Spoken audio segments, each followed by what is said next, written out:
Yann m'a proposé de mettre des ruches, un nouveau système, quoi, pas nouveau parce que c'est un système très ancien qui était il y a très longtemps, mais de faire des essais avec des ruches dans les arbres.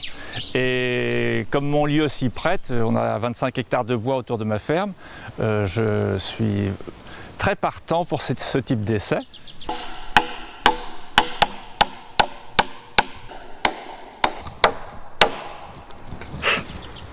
Hi, my name's Jonathan and I'm here in Normandy with some good friends, and we're going to show you how to make a tree hive.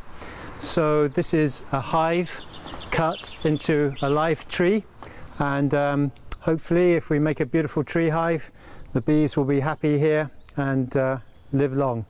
So first I'm going to explain how we go make the hive. This is a sweet chestnut tree. The girth of the tree is 80 centimeters, and we're going to cut a slot which is about 80 centimeters deep, length into the tree. If the tree was thinner, say 70 centimeters, we could make the slot a little bit longer, but make the cavity inside the tree smaller. But here we have a good 80 centimeter tree, which is the ideal size for a tree.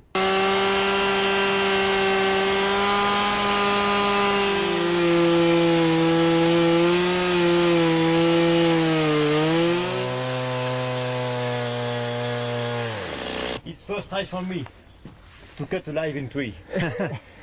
See, when we were cutting in there, you don't want to go straight in with the chainsaw, because what will happen, it'll kick out. So you've got to go in this way and then turn yourself in, and then that way it slides in.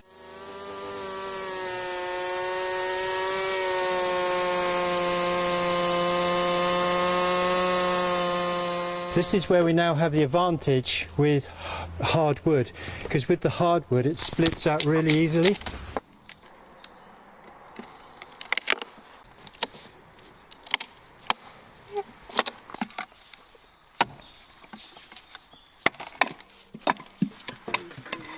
The inside just needs to be smooth. I like the volume now. It's a little bit rough for the scorp at the moment, but you just pull down and you can quickly remove material. The spales help support the comb inside the hive, and essentially we're going to have crosses of spales, one at the top and one at the bottom, and these will support the hive. The important thing about spales is that they shouldn't be too thick. If they're too thick, the bees won't build onto them, so we need to make them about 0.8 centimeters wide by about 1 centimeter, and then the length of the spale is going to be about 40 centimeters. So to make them, what I'm doing is I'm cleaving off bits of wood from the entrance door that we took out earlier. So just to show you a little bit of cleaving, here I've got what's called a froe, and with the froe I'm able to adjust the split down the wood. In fact, if I want the split to go this way, I will then take the froe and move it the other way.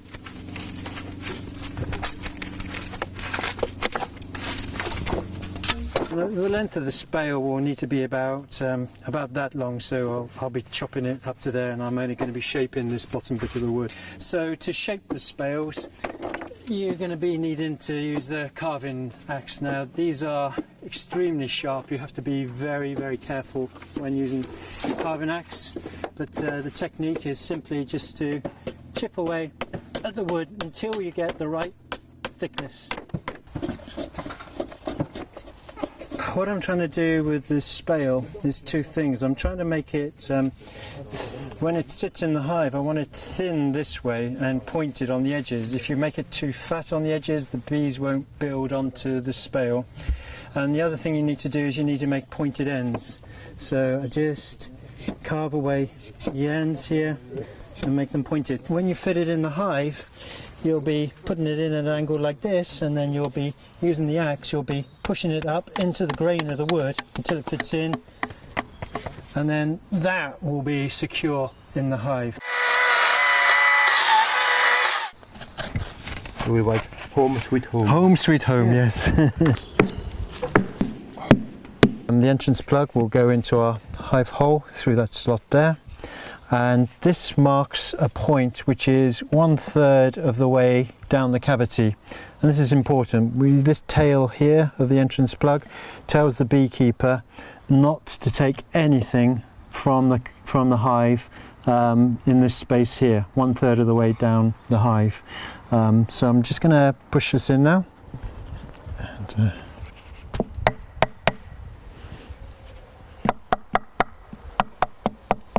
And what I want to do is I want to get 1 centimetre, 1 centimetre each side. So the size of the hole is 8 centimetres, the plug is 6 centimetres wide. Comb to go inside the hive, and there's 2 reasons for this comb and the way we do this. The first reason is that if we want bees to find this hive and be attracted to it, it has to smell right. So we have this old disease-free comb here, and it smells just fantastic, and the bees will find this irresistible, and hopefully they will decide that this is a good home and this will attract them. So it's not really a bait, it's more like a welcome, I like to say. The second reason for preparing the comb the way we're going to do it is that we would like the comb to be straight to the door. So when we open the hive, the slot and the comb both line up together, and if we provide a hint to the bees how we want them to build the comb, then this will assist in the management of the hive. So here we go, let's go and cut some 8 centimetre comb.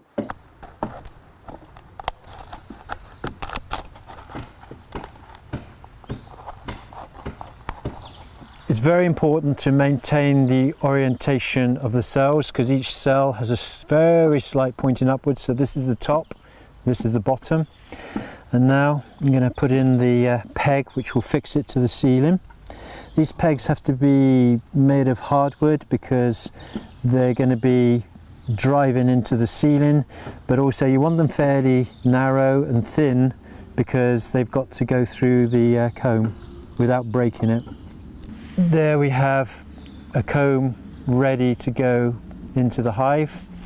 So if this is the ceiling of the hive, we will be hammering the comb into the ceiling of the hive, and this comb here should be pointing to the entrance, and you can see the angle of the comb is pointing upwards. So we have the 2 sets of spales, the entrance plug, and we have fitted half of the bait comb to the ceiling of the hive. I'm just making a tall stack for the door. Put the insulation and the camouflage on the door. It's only taken us about just over a day to finish the hive, and couldn't have done it without the help of Olivier here.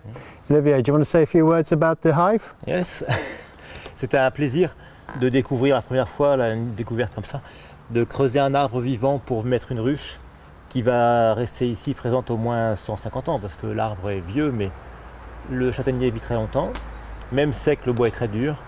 Donc effectivement un gros travail, mais un espoir pour l'avenir.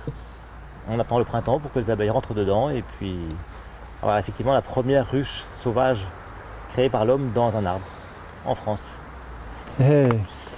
Thank you, Jonathan, for your lesson. Thank you. Mon ami. Thank you, Jonathan. Thank you. It was a pleasure. Thank you.